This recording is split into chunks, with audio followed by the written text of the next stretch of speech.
Welcome to the Wednesdays with Willa show. I am your host, Willa White, and this is my weekly podcast show that airs on Wednesday mornings at 10 a.m. Eastern on my Facebook page, Willa White Medium. Also goes out on my YouTube channel as well as the Lilydale Assembly Facebook page. This is year 8 of episodes of Wednesdays with Willa. I've had lots of great guests on the show to talk about spiritualism, mediumship, healing, faith, family, and more. And it's always a special delight to have wonderful guests that come from all over the country and the world to Lilydale. And I'll be featuring one of our summer season highlights on the show today. And we're going to be introducing you to the Crystal Skull, a very famous Mitchell-Hedges Crystal Skull. And it's really a fascinating legend, as it were, but we get to meet the legend here online on the show. And then if you come in person to Lilydale, you'll have the added delight of being personally in the presence. Now, what I think is so fascinating about our guest today is that he's spent a lot of years with this famous crystal skull. And we did talk about the crystal skull some months ago with Bill's wife, Catherine Lanigan. So I would refer you back to that episode as well when we talked about angelic intervention in human life. She's a wonderful author of The Jewel of the Nile and Romancing of the Stone. People may have heard of those because they were movies, but also wonderful angel books and many other books. But today we're having her husband, Bill Homann, on, who is famously connected with the Mitchell-Hedges Crystal Skull. He's here today to talk about its history and its purpose today in modern times and what we can do to benefit from being in the presence of the crystal skull, meditating with the crystal skull, and what you can do when you come to Lilydale and be in the presence of it. So we've got a great show ahead for you. I know that Bill's excited to share a meditation later on in the show, so stay tuned for that, about 10-minute meditation that is specially geared to guide you in energetic connection with the crystal skull and to also help you to be preparing your own energy for advancing your own spiritual exploration, because that's a big part of connection with the crystal skull. So please welcome on the show today, Bill Homann. Thanks for being here on the show today, Bill. Well, thank you for having me here, and I'm looking forward to the show. So it should be interesting, but a lot of fun too. So glad to be here. Yes. Well, we're excited for you to be here this summer. I just want to let people know that if you're interested in connecting with Bill and the Crystal Skull, then you're going to want to be here this summer. Bill is scheduled to be here at the end of June, just after the opening of the summer season. We officially open on June 20th, and it's a 10-week summer season. And we have got wonderful daily events, message events, and workshops, and people come from all over the world to enjoy Lilydale. Many times we'll get 20 or 30,000 people over the course of those 10 weeks. So there's something to do every minute of the day. And if you can make time in your schedule to be here when the Crystal Skull is here, it'll be June 27th, 28th, and 29th. And Bill will be presenting about the history of the Mitchell-Hedges Crystal Skull and also its power. And I just want to let everybody know that all of the personal connections with the Crystal Skull in person here in Lilydale are already sold out. They've been sold out for some months. So just know that's not an opportunity for you, but we'll talk later on in the show if people are wanting to do things online with it. But I know I want to get us started off with Bill and your journey. I was looking at your bio, and you had served in the military and had been down south of the border, shall we say, and in Panama, correct? Correct. Yes. Yeah. That's where I got interested in the crystal skull and found out information about it that kind of started my quest of continuous learning and growth through that. Yes. And that was in 1970s. time? 1969, yeah, 1969. Okay. yeah. So, The good old days. so at that point, you started uh, researching or getting to know that aspect of the crystal skull's history. And it's my understanding that the crystal skull was found in Belize. Is that correct? It was, yeah, at the time it was British Honduras. It Hmm. was found in 1924 by the British explorer F.A. Mitchell-Hedges, who was looking for a connection between Atlantis and the Maya. And he felt that he would be able to find something in one of these ancient ruins. And he located a site which is now called Lubaantun, Place of the Falling Stones in Belize. And he excavated it and found there were 7 pyramids, a ball court, spiritual centers, and it was covered up for over 1,000 years when he was down there opening it up. And so the history of the skull is, everybody has, they say this or that, but I've worked with the Mayan elders whose grandfather was on the dig when they found the skull, and he was able to tell me exactly because they did take down the pyramid where the skull was found. They took it all the way down to the ground, Hmm. but but he was able to explain what happened and how the people reacted and all different things. So it's quite an interesting, it's a very interesting story. There's always a twist and a turn and an adventure around the skull, and I've kind of learned in my life to, instead of just expecting, I just go by reacting to what happens because it takes you in all different places and turns, and it's uh it's never boring. Yes, especially when you are the caretaker of a mystical artifact, such as Yeah, this crystal skull.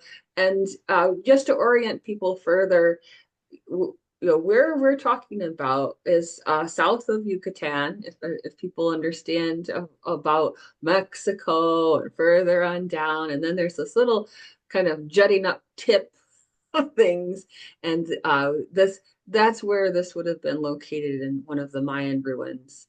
And right. it's Mitchell-Hedges. He was an explorer, kind of a fantastical gentleman who would had radio programs and wrote books and things like that about his adventures.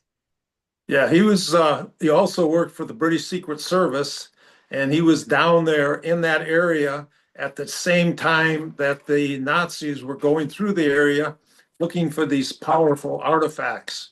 Mm. And so that was, that puts a little bit different, even a different twist.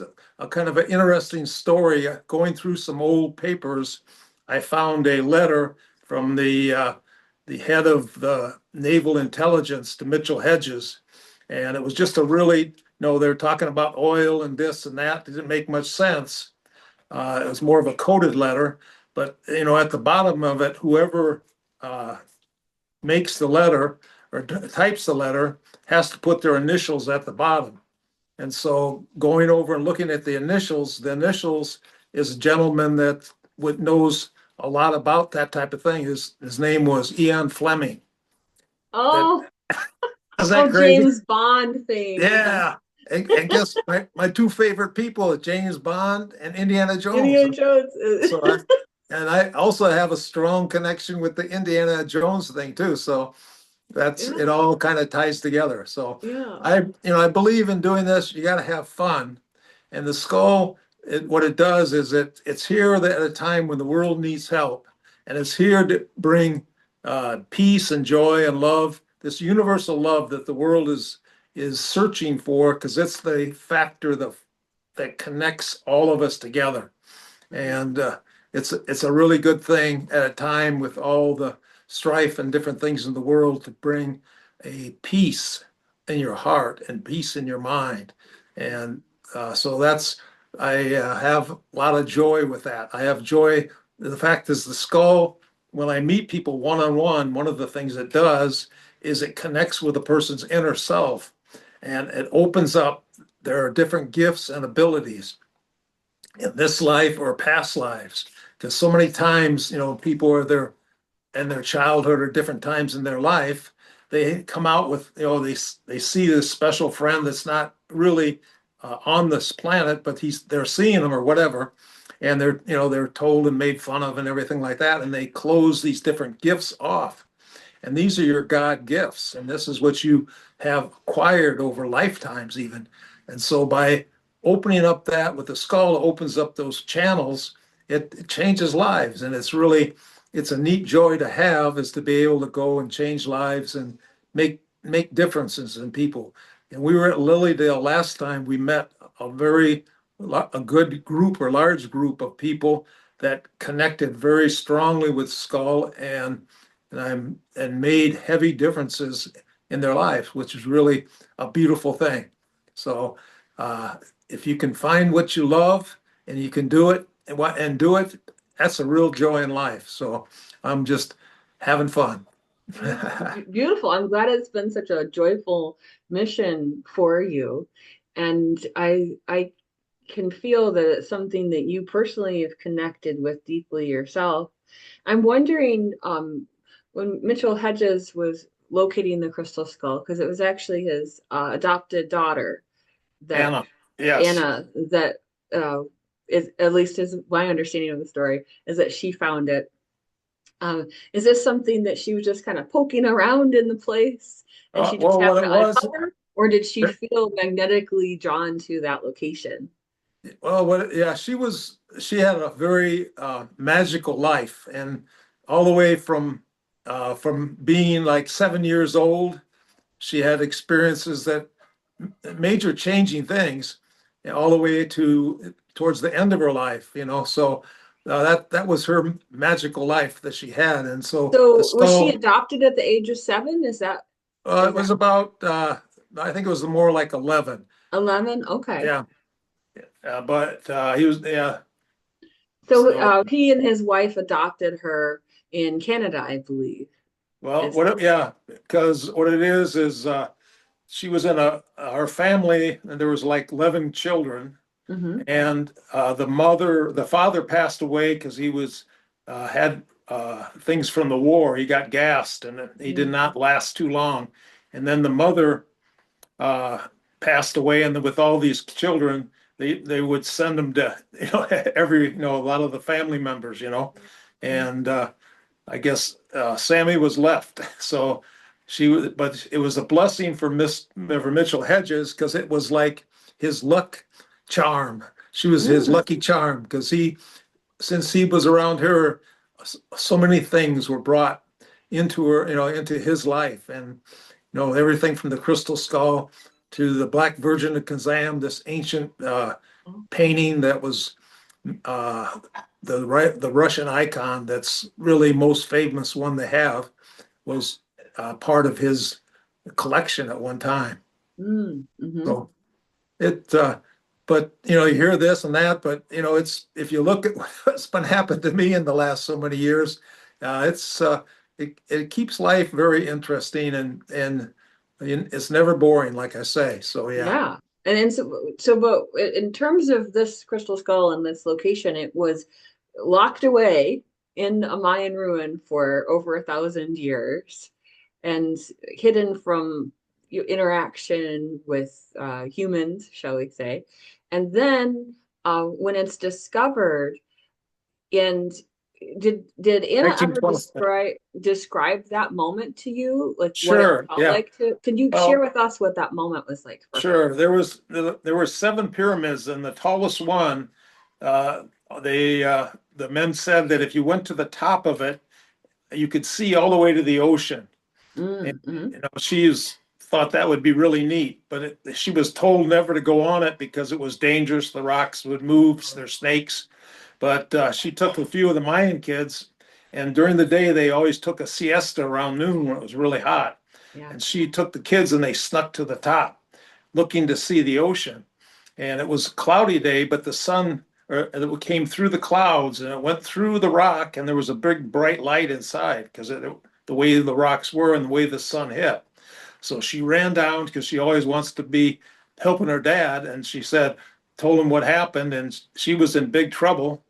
And and thought that not much more of it. But the next day when she got up, all the men were out there and they were starting to unmove the rocks and make a way in. And when they did that, the rock it started to collapse on them because they were going too fast. So they ended up going one rock at a time, Mm. and they finally got a hole big enough for a small person. That was like took them like 3 weeks to get that little hole. And Anna was chosen because she was thin, and she was 16 years old at the time when that she found it or saw the light down there. And she was 17 years old. It was her birthday, and they lowered her into this pyramid that hadn't been opened for 1,000 years. And there could be snakes, there could be anything in the darkness of this Yeah. pyramid as you're going in. And she felt around and she found something. She stuck it in her shirt and she pulled on the rope and they pulled her back out. And when she opened it up and the natives saw the crystal skull, it's like their God had returned. And it was like they kissed the earth and everything. So it was a very powerful time for Mitchell-Hedges and for all So the she natives. had that in her shirt. She picked it up and put it in the shirt like this to hold it. And then Uh-huh. they pulled her up. Yep. And so she was just feeling around in the dark and found it? Well, she had a light. She had like a Okay. flashlight, and she could, she saw something, but she didn't know what it was really, So she because probably saw the glint off of yeah, right. that. Right. Right. Yeah, yeah, So then when they get it out, did they open it up right away in the yeah, and the sunshine? sun hit it. Yeah, and that was when it came after 1,000 years. It was brought out into the sunlight. Yeah, Mhm. it was. There was an altar, and there was rocks that fell on the altar, and it hit just like this. And if it wouldn't have hit like this, it would have crushed the skull. So it was just stopped right like that, protecting Mhm. it. Mhm. So yeah, that was kind of amazing. But I've seen a lot of amazing things being around the skull. So as soon as they have it, then the natives are like, "Oh my gosh!" They'd heard legends about this crystal skull They knew before. that, yeah, that was a passed down legend about their ancient god. Yes. Hmm. And so then at that point, did Anna or her father, Mitchell-Hedges, start to notice anything about this crystal skull other than that, oh, it's pretty, oh, it's crystal, like, oh, they say this is part of the about the god. Did they start to notice energetically any shifts or changes? Well, they call it a communicator with the gods, is what the natives call it. Mm-hmm. And it's the legend is there's 13 total crystal skulls that were at the time of Atlantis taken to different parts of the earth, Mm-hmm. and some of them have been buried under the sea. Some of them are buried in land. There's one in Hawaii. They're all over, and even off planet. There's one in Mars. They say right now. So it's no, it's just the legend. But the thing is, the skulls are connected uh, with a way of communication because they're communicating devices, and they were Mm-hmm. used by the ancient uh, shamans to communicate with the other skulls in different parts of the world, Mm-hmm. and so they could uh, be able to, find out different things from different places, and that's a kind of an interesting thing So about this it. mystical artifact that they found is really a communication device, is what Yeah, you're saying. well, that's one of the things that it does. Yeah, I've been working with it, and I found the things that I find works really good. It works really good with working with ley lines and energy to Mm-hmm. restore and repair different energy lines on the earth. Mm-hmm. And I learned that one of the first things I did is after I was caretaker of the skull is I was invited over to go to Australia. And Mm-hmm. when I got there, the Australian Aborigines were waiting for me because they had told people years and years before that I was coming, and they needed me to take the skull to a certain location. And so, okay, I'm ready for the adventure. So I did. And it was out by an ancient caldera, a Mm-hmm. volcano that And they said, put it here. So I put it there, and they did a little ceremony. And then after about 20 minutes, they said, okay. And I was able to just take it, and I left, and they thanked me. And what they did is they restored the energy line that went from there under the sea all the way to Machu Picchu that had been blocked for hundreds and hundreds of years. So in seeing that, that's helped me to understand why I now have taken it various parts of the world and worked with these energy centers. And I don't really have to do much when I do it. I'm the carrier of the skull. So I I meant just being able to put it on a certain place and then let the energies work out. It does its own thing.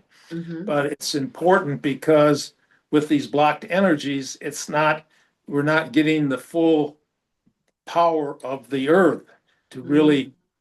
make things happen the way they used to. So So is that on an electromagnetic level? Would you say that that is, or is there some other I think energy? it's, yeah, I think, there's like a crystalline grid Mm. throughout all of the earth.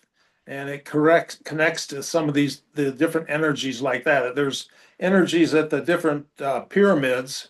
There's energies at these different crystal ball sites that have been buried in different parts of the earth and how they connect. And Hmm. so it, uh, in doing that, it helps restore and rebalance these energies.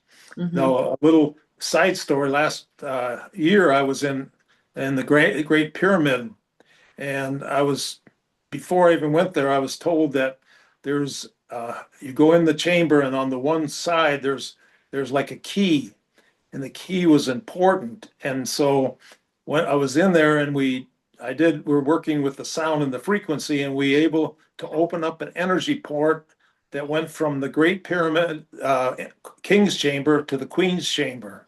Hmm. And the significance of that was that the male energy and the female energy, that because of Lemuria and Atlantis had been disrupted, by Hmm. doing this, it brought the energies and balanced them out, that released something that had been on the earth for thousands of years in a negative way, bringing that balance, bringing back to the female, the priestess and the princess, and bringing that energy through.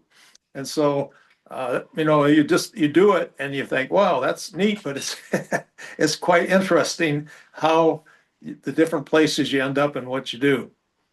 And so geographically, you've noticed that the crystal skull is the same, is able to hold its power no matter where you take it, and also be part of the fix, as it were, energetically on the planetary in sacred sites, and Well, even places that would be considered energy vortexes and vortices. yeah.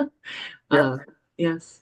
Well, there's different ones that have stronger connections than others, Hmm. but if you just, I don't try to judge it. I just react to it. So I say, okay, you're supposed to go here. So I end up going there. Do you And ever hold the skull and it energetically wants you to go in a certain direction? Does it ever oh, act in a all the time. dowsing kind of way that it Yeah. says, now go over here, now go over here? And it's locating the energetic lines because it's my understanding when it comes to ley lines that yes, they can shift. And some Mhm. people may say, well, this is where it is. Has the crystal skull ever corrected that and said, no, it's actually over here? Yeah. See, with that, I don't try to make judgments on where it is. I just follow where it tells me to go. And I Versus what trust. the humans tell you is what Yeah, I'm saying. Is the I humans say trust. here, but Yeah, I just trust what I'm getting mhm. downloading to me. So I go with that feeling, and it seems like it's always taken me the right place. So I trust that for sure. So in working with the skull, did Anna work with the skull at all the way that you or are you when you Well, took this on and became the caretaker, you were working in this kind of world energy connection way, or did she start that? well, yeah. She worked with energy and stuff also, Hmm. but it's because it's an evolution. Hmm. Okay. Her job was to do this. Then she passed it to me. She found it on January 1st, 1924, which her 17th birthday. Hmm. She passed it to me on April 11th, 2007, my Hmm. birthday. So how that happened, I don't know, but there's always these little connections that way. The Yeah. skull cannot be sold, it can only be gifted. And it's gifted like who gets the skull? Well, you know what? It'll tell me. I don't have to be sitting here worried about it. No, I would like one of my goals right now is to be able to make a center for the skull. I would like the center for the skull to be there where people could come and meditate and uh, be able to share people of gifts that have different gifts. Some people are maybe acupuncture, maybe different meditations and stuff like that. But it would be a place where people could come together and share that. Be able to the skull could be safe and be kept there for the future. That's what I'm looking for now.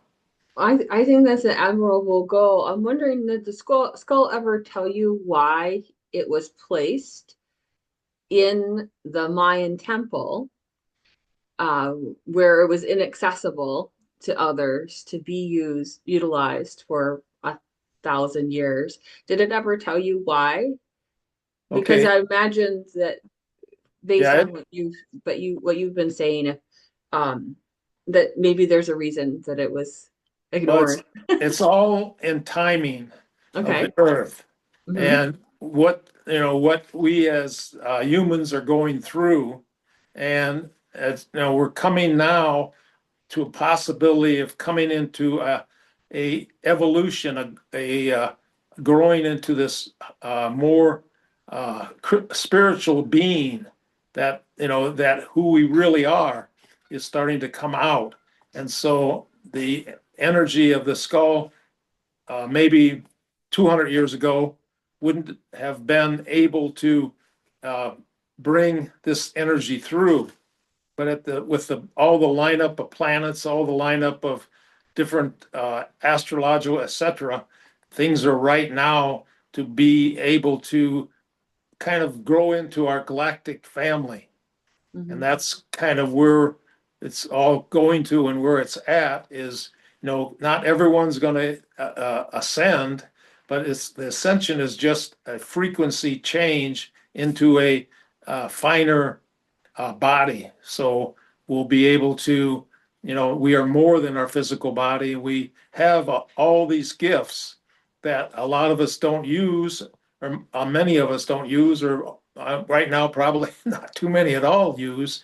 But as we are evolving and becoming, it's happening so fast right now that there's a good chance that we may see it in the near future, where we come into this greater consciousness and higher gifts and abilities, because we have the gifts and abilities. We have it if we remember who and what we are, and that's what the skull's about. It helps people connect to their past, their ancient self, and that's the one of the beauties of it. Have you ever taken the skull back to its found location? I would like to do that, and I probably will. I talked to the one of the main shamans down there all the time, Hmm. and what I would like to do with the center is I would want him to be a part of it, so he could, because he has all this knowledge of the Mayan, and it's happening all over. I was adopted into the Hopi nation by uh, the granddaughter or the daughter of the Hopi medicine man and Hopi prophet, grandfather Martin.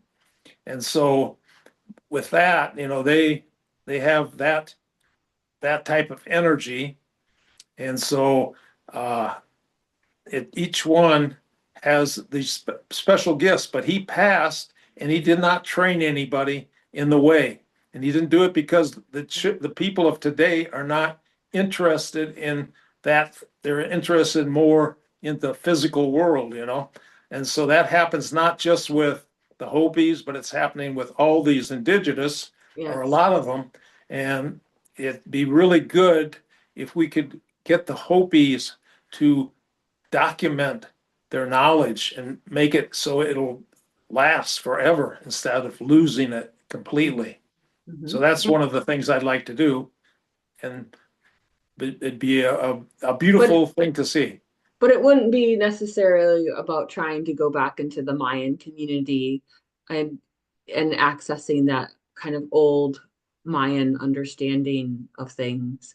It you feel that the skull has moved on in its purpose on a more world level, and it's likely to probably just um, stay in America and travel occasionally to other sacred sites that Yeah. are in need or say they're in need of energetic correction. Is that right?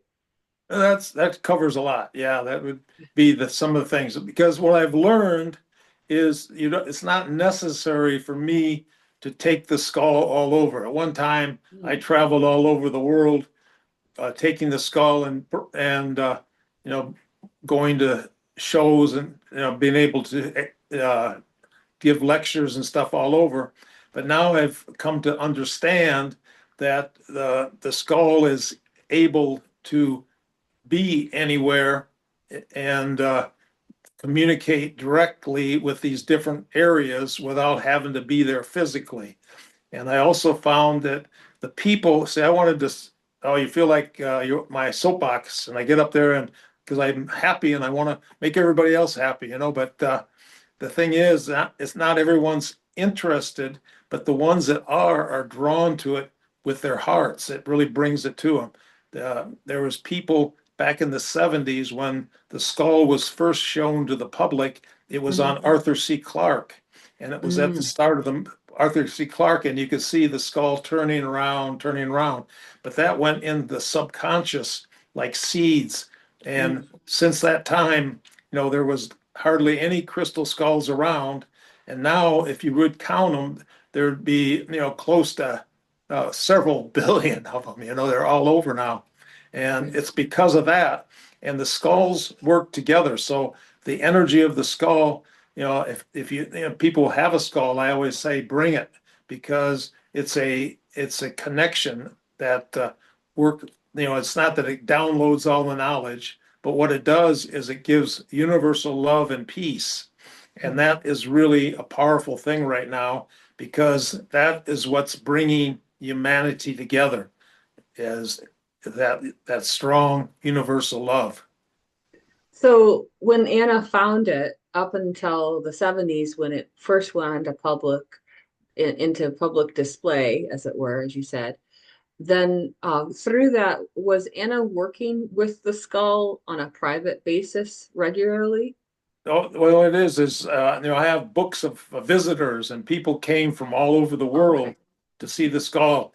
And she would bring people into her house, and her secretary, Cynthia, was would make their tea and cookies and everything, and she'd have them come in, and the skull would be sitting on the table right there, and everybody would come and visit it. So that was quite interesting. That's pretty much how I was able to visit the first time.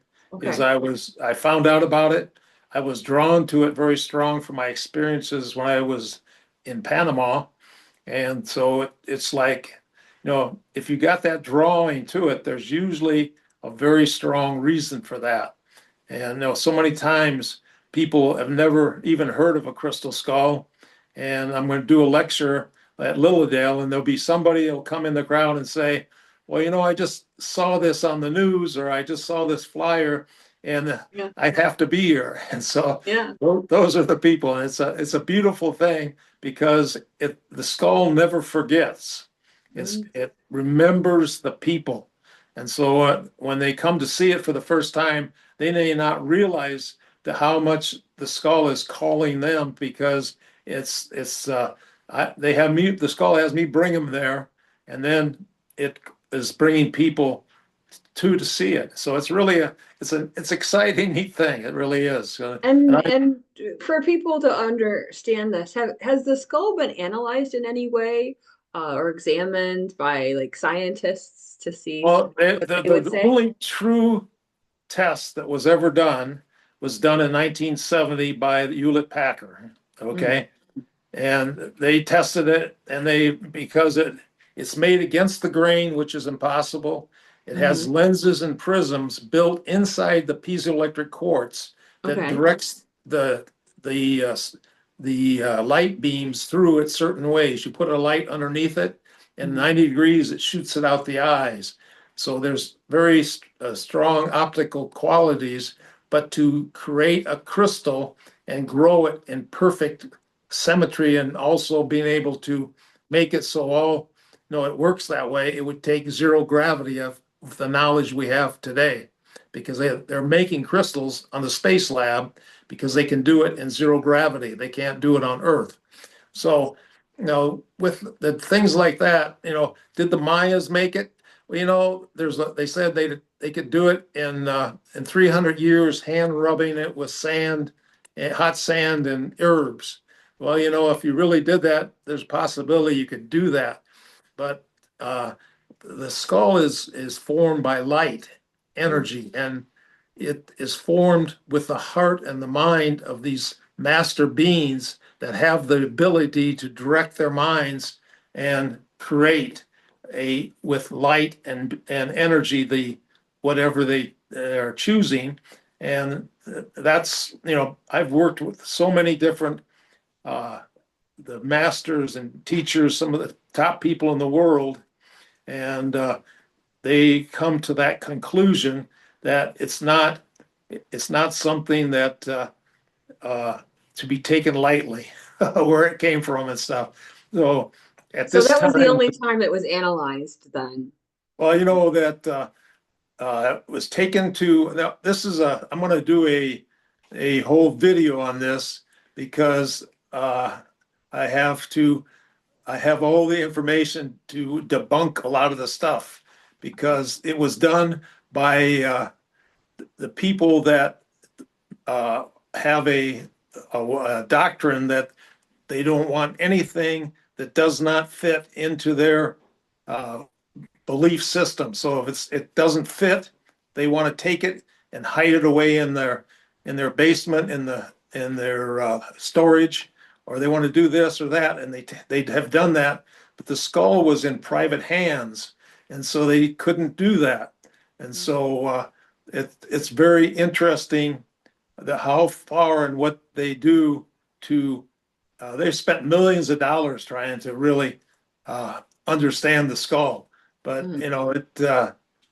When you uh, say they spent millions of dollars, are you talking about people who investigate the skull, this well, particular people that's what they did in doing movies and shows and stuff like that. They've done that oh. over the years. So Hmm. there's a it's a mystery. It's a mystery, and when you look at how it was made and who made it, it has element 77 that's very prominent, which is iridium. And Hmm. a lot of iridium comes from impact from space coming in without. So that's one way they get iridium here. And iridium, there's three types, and the most uh, kind that's most unusual is the kind that's in the crystal skull. So how was it made? Who made it? There's more mystery to it than there is fact. Mm-hmm.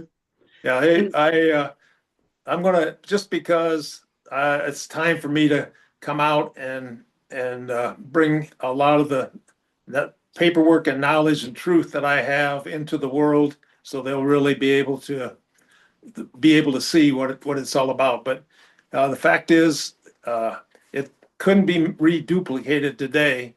And if they say, "Oh, it was made," somebody told me that, oh, in 1890 they made it with the sewing machine, because it had a rotary wheel, and they used that for carving the skull. Okay, right. Okay. So there's all kind of different things, and nobody knows who made it, how it was made, but the people that are open to spiritual energy can feel it, and that's the real thing. As a matter of fact, there's probably a number of people that'll be watching this that'll be getting it in their heart and their third eye, because that there's a lot of energy from the skull that goes surprisingly right on through the media of video. Hmm. So I was just thinking when you were describing about putting the light through the back 90 degrees and goes out the eyes, It uh, comes out from the bottom. There's a goes out to the 90, bottom. yeah, Okay. it comes from the bottom up and then it shoots 90 degrees out the eyes. Oh, It's so there's so, a light underneath the skull. if you put a light under the Okay. skull, Okay. there And then the it'll shoot it out the eyes. yeah, because of the 90-degree angle, there's that 90-degree angle Okay. brings it and out. So, it could be that the old Mayans had it in a cave and they had it on a rock and there was a fire underneath and the rock in the way, so it wouldn't show. And all of a sudden, they're all there having the ceremonies, and all of a sudden you move it, and all of a sudden the skull's eyes light up. I think that would probably they do whatever the It's a high little bit priest of a told them. showmanship piece to it. But do you think Well, I'm it's just saying how they could use that 90-degree turn. But the 90-degree turn, working with Drumolo Melchizedek, yes? the 90-degree turn is how it takes you, and that's why I like to do meditations, because Mhm. it takes you very easily from third dimension to fifth dimension. So you Mhm. go very deep and very fast with the skull. So, have you ever put the light so that it shines out of the eyes? And do you feel that there are some healing factors to having the light go through the skull? Not for healing, no. Okay. Okay, the skull, why was it made in the shape of the skull? And the reason they did that is for two reasons: is either something that was loved very much or something was feared. And that way it would be protected through the generations. It was just a, a piece of clay over here. They might save it, they may not, but when they see all the workmanship and the love that went into the skull, it's where, it's very important piece. You can just feel it. It's so, and there's also the new technology they've just come out with is where you can take crystal and store uh, information on crystal inside of it, and it will last forever.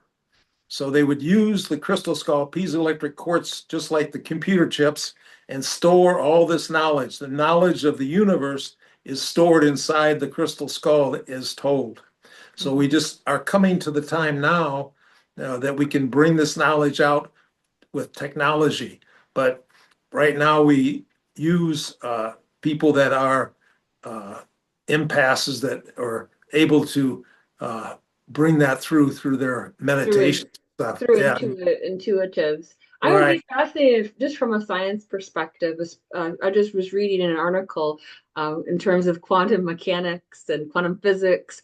They've just figured out a way to make light in a solid form, That's and what you're looking at, light in a that solid form. this Yeah, is would be light in a solid form. So I would be really fascinated to have somebody with that understanding of quantum physics take a look at your skull and see if they can really bring in some of those scientific and merge it that with would be the really. intuition. I'm Yeah, always interested in learning and learning yeah. new things. Yeah, the skull, sometimes it's sitting and it lights up the room, for no Mm. reason. So there's been a lot of really strange things with light around the skull.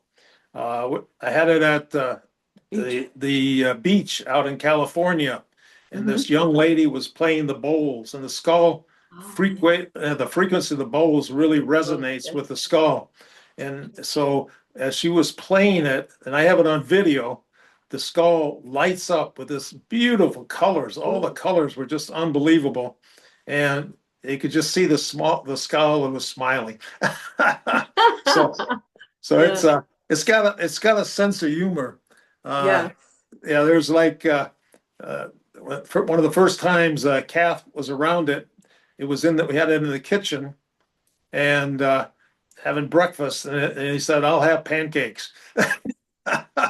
That's what he came out with. Can't So eat pancakes. he can't. Yeah. Oh, and another thing is, yeah, he said that he's worrying about getting somebody. We needed a comb for me, and Huh? the skull says, "I don't need one." There you go. You can- So you gotta love the humor. We gotta have humor. So you get that for sure. So I just want to help people, our viewers, understand a little bit more about how you work with the Crystal Skull today. You do visit places like Willa, and you also do private consultations with the skull. And what are some of, just if you could pick out maybe two stories, two or three at the most stories, that you feel were really significant in helping people, something that people can understand a little bit more about how this crystal skull has helped others. Okay. Well, let's see. Story of this one lady was a friend of Sammy's, and she had a really bad toothache. And Now, is Sammy I said, don't mean to interrupt, but is Sammy also Anna? Like, "Yeah, okay, is that yeah, the nickname for Anna? Is that? yeah." What? That's a nickname because of it's it's Silly Sam is what it is.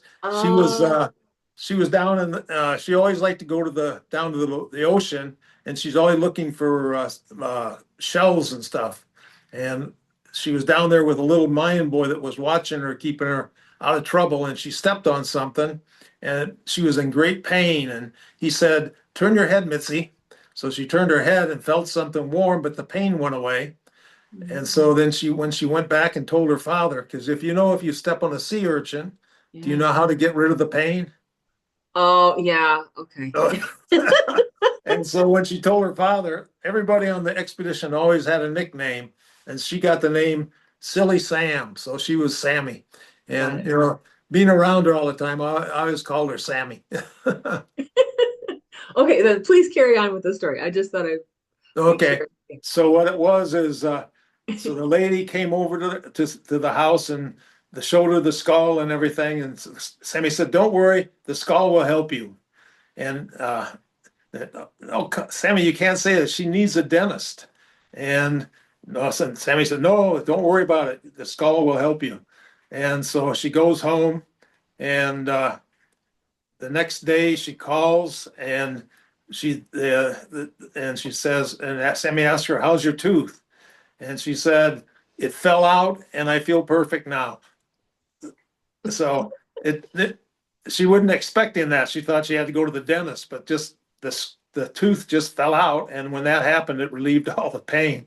So that's kind of a one with the interesting thing. Another thing, we had a whole bunch of people here, and one of the guys drove his wife here, and he had no idea what the skull was and everything, and he didn't really have time for it. He was just kind of there with his wife.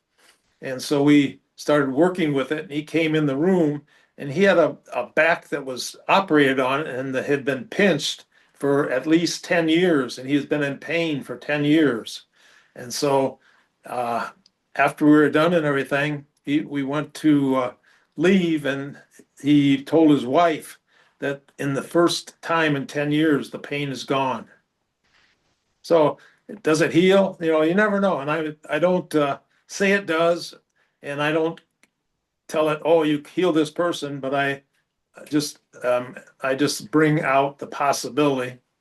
And a lot of people have had babies because they wanted them, and they came around the skull and they must have asked for it or something. So I don't I have a lot of letters, that are in the records of all these different people and all the different miracles and stuff that have happened. So I uh, I live it, I do it, but I don't really write it down. I just go with the flow. And somebody tells me, "Oh, that's good," and then there's been some really, because what we do now is we work together on it, and I'm very good at working with blockages in different bodies of the person, and opening up this blockage opens up the energy that it's like a river's flowing and there's a big rock stuck right in the middle of it, and all the water's all messed up. When you Mhm. take the rock out, then it starts flowing again. So kind of what I work with. And Kath gets at least 2 or 3 lives that come, the skull drops to her that are pertinent to this life, Mhm. that through hearing it, it's like releasing the energy of moving the rock, and the flow is coming along. So we've had very, very good luck with a lot of that. It's been beautiful. Yeah, so you're So tag teaming with Catherine to do sessions that's with when we people. go to Lilydale and we're there. We work together on it. Yeah, we do. So she kind of sits back and see what the skull has to say, and then she's able to bring it out. She doesn't like to, like right now, I think she could probably do it for you, but she doesn't like to do it when there's other people, because you never know what comes through. It may be kind of something you wouldn't want to tell everybody. It's your personal, private information. So Yeah, I think that that is the purpose of a private session with people. It's because some very personal things are happening yeah, within an individual's life, and I'm glad that you guys you understand that you have to honor that, and so you do your private consultations for people who need it on a more personal level. Because there in a group there's that the what I call the group effect right. that you And then, have to be somebody aware of. knows something and you don't, it's a personal thing. It's between you and the skull. Right. And we had one lady that had different physical problems, but what it was is she was uh, put inside a window and bricked into the window back in the 16th century. And that's how she passed. She was bricked into the window, but it made some other things because the people around her were uh, they were taking her her stuff away from her inheritance, and Inheritance. by doing that. So yeah, Wow. it happens. You just you don't know what's going to come out of it, but it's usually uh, amazing, because I'm Right. amazed myself. Well, I think this would be a great time for people to experience the meditation that we mentioned. This would be probably a great time then, so Okay. people can have their Yeah. own personal experience with the crystal skull. I know Oh, you're I'd going to love that. guide us through, so we'll listen to your Sure. voice and enjoy that. Okay, that would be great. So yeah, the skull does, like I said, it's got that 90-degree turn, and it really takes you up quickly and easily. So what I want you to do is just get yourself in a comfortable position. Just take some slow, deep breaths. Just let yourself relax. And every time you breathe out, just feel all the stress leaving your body, all the stress. And then you let the joy, the skull's right here with us, and it's sending joy to you, joy and love. Feel it.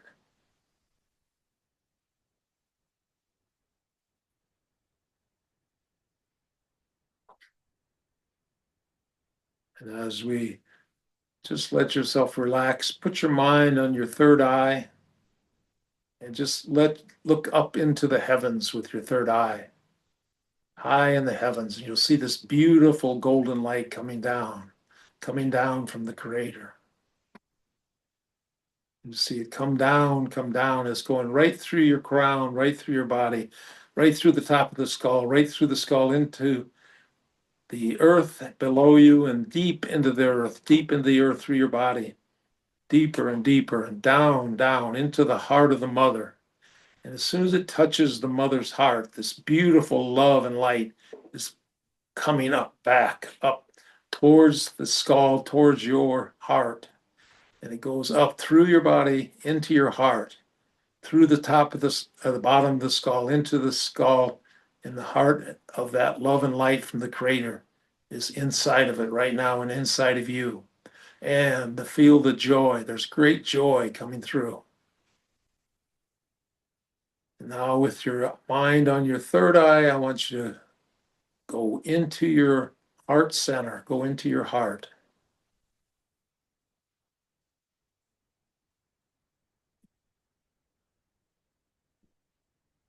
Now, from your heart, the peaceful place of your heart, I want you to go into your sacred heart, which is right below your throat chakra, the sacred part of your heart.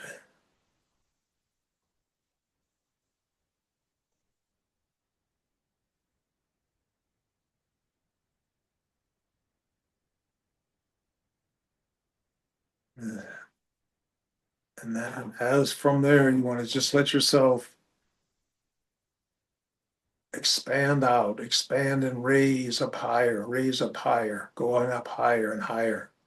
And it's just like a group. We're in this group that's filled with this light and love as we go up.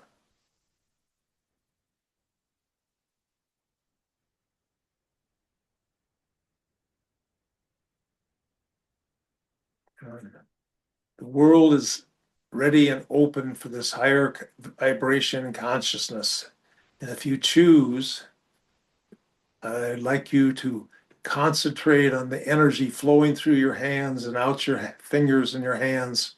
And you can send that energy anywhere you feel disease, you feel war, you feel pain, and you send that love and light, and you see it change the darkness into light. And I want you, wherever you're called to go, go there now and share that light and love. It's so easy, so peaceful. Send the joy, send the light. And you feel how much the Creator loves you. And you share that love now.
Just feeling the peace and love and light in the world.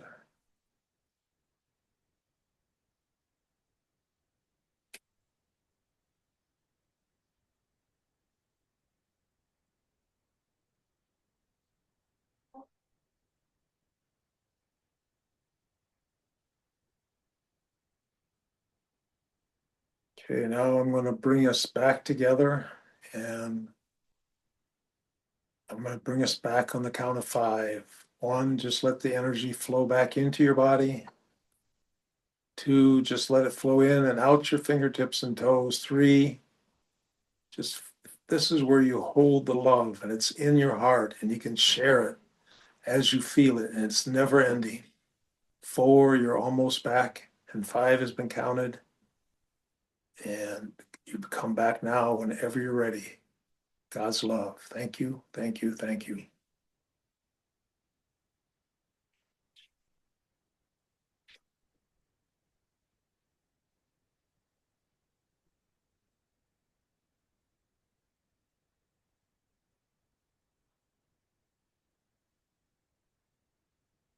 Just realize that you're more than your physical body, and you can do or be anything that you want with your mind and your heart. The time is now. Make your reality.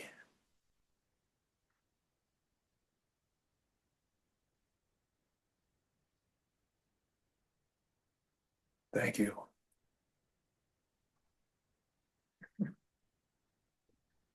Thank you, Bill. Wow, we had some. That was really, yeah. I can feel the touching of this energy. Wow. We appreciate you leading us through the meditation. And I know folks will be able to replay this again if they would like to be further in the meditation with the crystal skull. But we really do hope that they'll come in person to Lilydale to be in the full physical 3D, 5D Yeah. presence.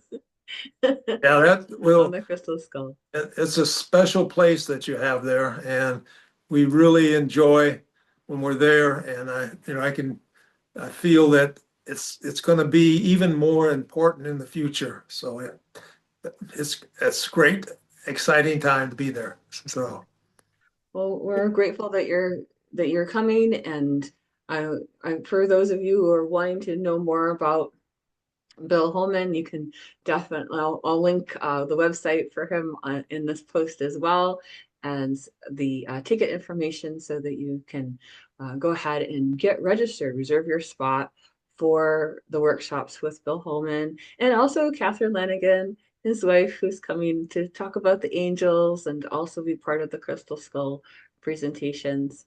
I think it's great that you'll be able to help people connect in with their higher selves and again with the creator.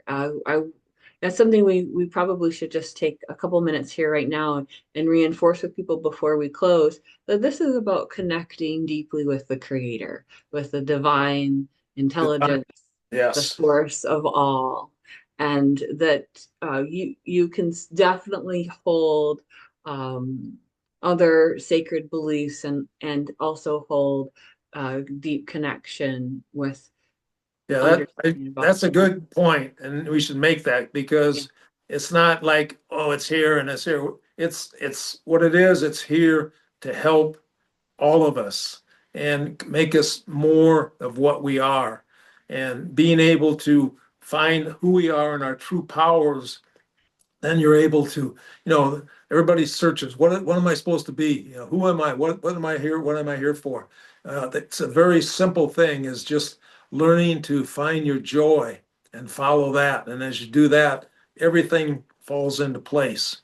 And as that, the more people that come into that, the stronger humanity is and coming back to this higher consciousness and connection with the creator that works so much through you. We work so much with the angels. The angels are always around and they're here to help. And so many times we forget to say, I need your help. And they're really wanting to help, and they just can't do it unless you ask. And so ask for the help, and it changes your life, and it's such a good thing. And we work with, Jesus comes and works with us on many of the things we do as we're doing our travels through time and space. And it's a beautiful thing, and having that great, because it's time for the Christ consciousness to be coming into the earth now. Mhm. And we need to understand and realize how much we are a part of that. That consciousness is for all of us. It's not just for one person. He's got that. No, we all have it. And it's just coming into that realization of a who and what we are. We are the you men, we're God men and God women. So enjoy Yeah, it. Have fun. Yeah. And I look that's forward to seeing you. I hope I get to meet you this summer. yes, that'll be great. Thank you so much for coming on the show today, Bill. We really appreciate you sharing the meditation and sharing some of the history and the use of the crystal skull in today's time. And I encourage people to check in here in Lilydale at the end of June when Bill will be here so that you can meet the crystal skull yourself and experience that energy and really discern for yourself how this is supposed to relate to you in your particular life. Yeah, you And have to please, listen. You can't go by a judgment. You have to listen, and it'll communicate with you. And if it resounds to what you feel, it'll be, everything will fall perfectly in place. So have fun. Yeah. yes, excellent. Well, thank you so much, Bill. And thank you, everybody, for tuning in today. And please tune in next week for another great episode of Wednesdays with Willa. All right, everyone, blessings to you. Bye bye. Bye-bye.